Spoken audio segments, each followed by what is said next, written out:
When former UFC fighter turned drifter and bouncer Jake Gyllenhaal is hired to work security at a Florida bar called the Roadhouse, he clashes with local gangs and hungry businessmen and gangsters.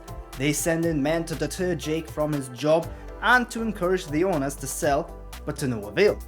The remake of Roadhouse is an enjoyable enough time, but one that lacks a clear story or message and relies heavily on action to propel itself forward.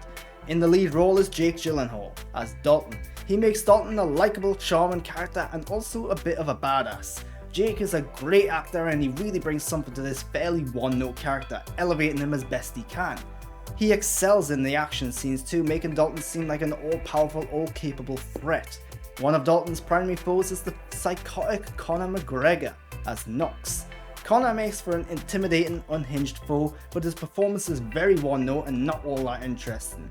He's sometimes given one-liners and is designed to be humorous, but Conor's delivery falls flat and he often comes across as annoying. It's also odd how Dalton makes easy work of everyone he faces, showing his brains and brawn, but whenever Conor shows up, the brains just vanish.